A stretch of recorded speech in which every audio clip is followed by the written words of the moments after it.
ఇది యాక్చువల్‌గా మంగళవారం నైట్ జరిగింది. ఈరోజు సాటర్‌డే. సాటర్‌డే. హ్మ్.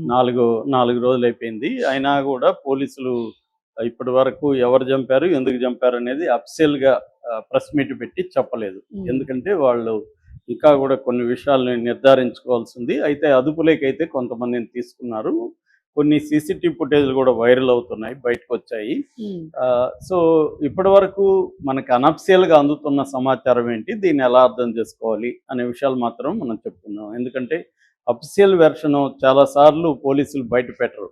ఒక్కొక్కసారి నెలలు గూడా అయిపోతాయి. ఒక్కొక్కసారి ఎప్పటికి గూడా బయటికి రావు. హ్మ్. మనం ప్రొద్దుటూరు మర్డర్ చూసాం. వైష్ణవి మర్డర్. ఇప్పటివరకు ఎవరు చంపారనేది లోకేష్ అనేవాడు చంపాడని అన్నారు. అవును. అది కాదని అన్నారు. వాళ్ళ బ్రదర్సే చంపారన్నారు. ఇప్పటి వరకు దాన్ని అఫిషియల్‌గా ఫలాని వాళ్ళు చంపారు అని చెప్పి నిర్ధారణగా వాళ్ళని కోర్టులో పెట్టింది లేదు. హ్మ్. అలాగా చాలా క్రైమ్ కేసుల్లో మనకు కనబడేది ఏంటంటే పోలీస్ ఇన్వెస్టిగేషన్‌లో ఒక ప్రాబ్లమ్ ఏంటంటే పొలిటికల్ ఇంటర్వెన్షన్ ఉన్నప్పుడు పోలీసుల ఇన్వెస్టిగేషను పక్కాగా జరగదు. అవును. పొలిటికల్ సిస్టమ్ కంట్రోల్‌లోనే పోలీస్ సిస్టమ్ ఉంటది. కాబట్టి అల్టిమేట్‌గా పొలిటీషియన్స్ పోలీసుల్ని కంట్రోల్ చేస్తారు. హ్మ్. అధికారంలో ఉన్నోళ్ళే కంట్రోల్ చేస్తారు. That is number 1. నంబర్ 2, హంతకులు గాని లేకపోతే క్రైమ్ చేసేవాళ్ళు కొంత తెలివిగా వ్యవహరిస్తాయి. హ్మ్. అంటే పోలీసు ఇన్వెస్టిగేషన్ ఎలా ఉంటది? దాన్ని ఎలా బ్రేక్ చేయాలి? ఫర్ ఎగ్జాంపుల్ ఒక సంఘటన చెప్పుకుంటే నేపాలీ వాళ్ళు ఇక్కడ అవును. మహిళను చంపారు కదా! ఎక్స్ పోలీస్ ఆఫీసర్ భార్యని. అవును. ఇప్పటివరకు ఆమెను పట్టుకున్నారా? ఇప్పటివరకు వాళ్ళని పట్టుకున్నారా? అసల కేస్ ఏమైందన్న కేస్ డీటెయిల్స్. ఏమైంది?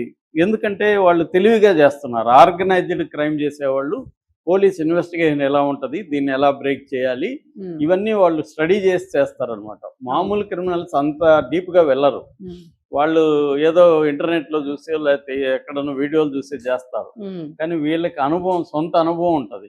అందుకని ప్రొఫెషనల్ కిల్లర్స్ చేసేటప్పటికి వచ్చేసరికి పోలీసులు పట్టుకోలేరు. జనరల్‌గా పోలీసులు ఈ మధ్య కాలంలో క్రైమ్ బస్టింగ్ అంటే ఏం చేస్తారంటే హ్మ్. నంబర్ 1 సీసీటీవీ ఫుటేజ్‌లు, number 2 phone calls, number 3 call dump. అంటే టవర్ దీంట్లో హ్మ్. కాల్ డంప్ ఎవరుంది. ఇది బేసిక్‌గా. లేదు పలాని గ్రడ్జెస్ ఉన్నాయి. భార్య భర్తను చంపడం, భర్త భార్యను చంపడం ఇలాంటివి ఈజీగా కనిపెట్టేయొచ్చు. హ్మ్. అవి కనిపెడుతున్నారు తప్ప ప్రొఫెషనల్‌గా ఆర్గనైజ్డ్ క్రైమ్ చేయడాన్ని పోలీసులు కనిపెట్టడం గానీ చాలా తక్కువుంది. హ్మ్. ఇది కూడా అలాంటి ఒక ఆర్గనైజ్డ్ సుపారీ గ్యాంగ్ చేసిన క్రైమ్‌గా చెప్పుకుంటున్నారు.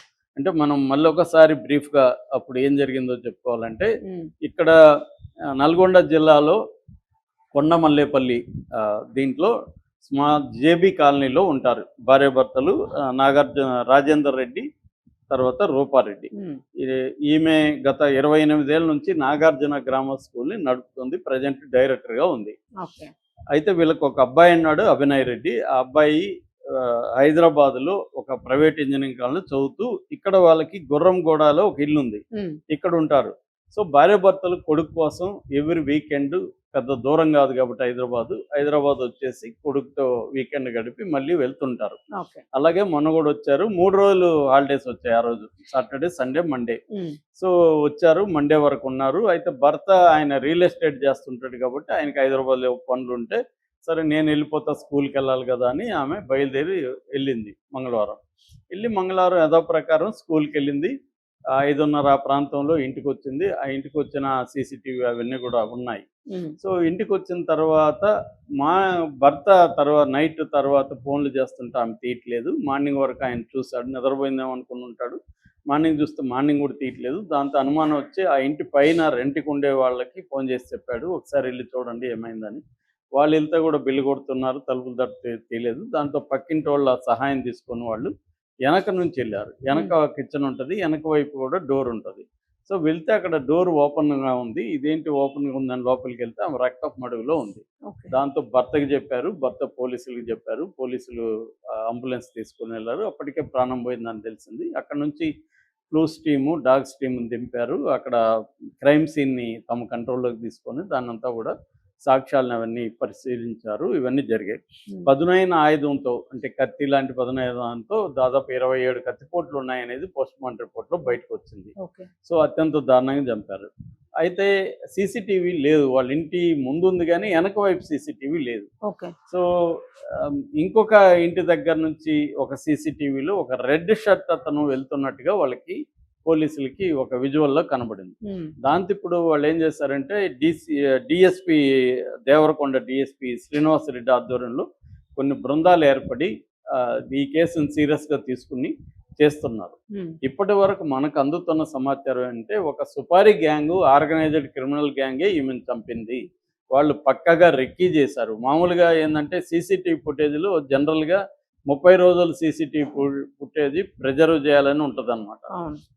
వీళ్ళు ప్రొఫెషనల్ గ్యాంగ్ కానీ చంపాలనుకుంటే ఒక 2 నెలల ముందు 3 నెలల ముందు రెక్కీ చేస్తారు. ఉమ్, అంటే ఈ ఏరియాలో ఏమేమి ఉన్నాయి ఏంటి, ఎందుకంటే వీళ్ళ ఇంటి దగ్గరలోనే సిఐ ఇల్లు ఉంది, 2 ఎస్ఐలు కూడా ఉంటున్నారు. ఓకే. అయినా కూడా వాళ్ళు చేయగలిగారంటే వాళ్ళు చాలా ప్రొఫెషనల్ గ్యాంగు, ఆర్గనైజ్డ్ గ్యాంగు.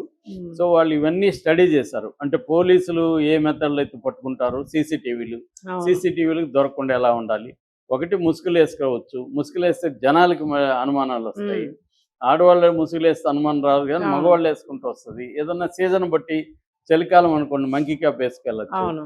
లేదంటే మాస్క్ వరకు వేసుకోవచ్చు. ఉమ్, సో అలాగా చేయొచ్చు సీసీటీవీలని.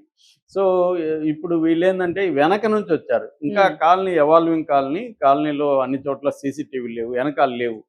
సో అందుకని వాళ్ళు ఇవన్నీ చెక్ చేసుకొని అటు నుంచి వచ్చినట్టుగా తెలుస్తుంది.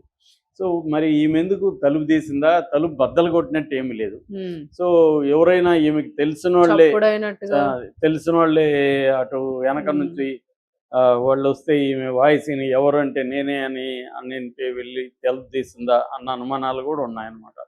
ఏదేమైనా ఇప్పటి వరకు కొంతమందిని అదుపులోకి తీసుకున్నారు అనుమానితులు. ఎందుకంటే వీళ్ళు ఆ రేడియస్లో చుట్టుపక్కల 1 కిలోమీటర్ రేడియస్లో మొత్తం సీసీటీవీని పరిశీలించాడు. ఆ పరిశీలించినప్పుడు కొన్ని అనుమానాస్పద వ్యక్తులు వాళ్ళకి కనబడ్డారు. ఇప్పుడు నేను చెప్పిన రెడ్ షర్టు మిగతా వాళ్ళని అదుపులోకి తీసుకొని పోలీసులు ప్రశ్నిస్తున్నారు. అట్లాగే వీళ్ళ ఫ్రెండ్స్ని, కొలీగ్స్ని, కాలేజీలో ఉండేవాళ్ళని, అంటే మామూలుగా పోలీసులు ఏ యాంగిల్లో చూస్తారంటే ఎవరైనా ఎనిమిస్ ఉన్నారా, ఎందుకంటే వీళ్ళ హస్బెండ్ రియల్ ఎస్టేట్, ఈమెకి 48 ఇయర్స్. సో ఈమెకేమన్నా అఫైర్లు ఉండి గతంలో ఉండడం లేకపోతే ఇప్పుడు ఉండడం, ఆ అఫైర్లకు సంబంధించిన వాళ్ళు, అంటే ఇప్పుడు ఫర్ ఎగ్జాంపుల్ ఎవరితోన్నా ఒక అతనితో అఫైర్ పెట్టుకుంటే వాళ్ళ భార్యను ఇంకొకరు చంపించే అవకాశం ఉంది. ఇలాగేమన్నా ఉన్నాయా, లేదో వీళ్ళు ఎవరికైనా అప్పులు ఇచ్చి ఎగ్గొట్టడం, లేదా అప్పులు తీసుకొని ఎగ్గొట్టడం, లేదా వీళ్ళు అప్పులు ఇచ్చి వాళ్ళని గట్టిగా చేస్తే అప్పులు ఇచ్చిన వాళ్ళు కూడా ఈ మధ్య చంపేస్తున్నారు చాలా మందిని. సో ఇలాగా అన్ని రకాల యాంగిల్లో వాళ్ళకున్న అనుభవం అయితే అన్ని ఎక్స్ప్లోర్ చేస్తున్నారు. ఇప్పటి వరకు వాళ్ళకి తెలిసింది ఏంటంటే ఒక ఛత్తీస్గఢ్ గ్యాంగ్ వచ్చి పాల్గొనింది దీంట్లో. సో ఛత్తీస్గఢ్ గ్యాంగ్ని పిలిచి చేయించాల్సిన అవసరం ఎవరికి ఉంది అనే యాంగిల్లో చూస్తున్నారు. భర్త మీద కూడా వాళ్ళకి అనుమానం ఉంది. ఎందుకంటే భర్త ఇక్కడ ఆగిపోయి ఆమెనే ఎందుకు పంపించాడు, మామూలుగా నిజమైన కారణం కూడా ఉండొచ్చు, కానీ అనుమానం అనేది పోలీసులకు ఉండాలి. ఉంటేనే ఇన్వెస్టిగేషన్ ముందుకెళ్తుంది. డౌట్ ఎవ్రీథింగ్, డౌట్ ఎవ్రీబడి అనేది బేసిక్ ప్రిన్సిపల్ ఆఫ్ ఇన్వెస్టిగేషన్. అలాగా వాళ్ళు ఇప్పుడు భర్త వైపు నుంచి చూస్తున్నారు. కొంతమంది ఫ్రెండ్సే చంపించారనే యాంగిల్ కూడా బయటకు వచ్చింది. భర్త మీద అయితే భర్తే చంపించాడనే యాంగిల్ బయటికి రాలేదు, కానీ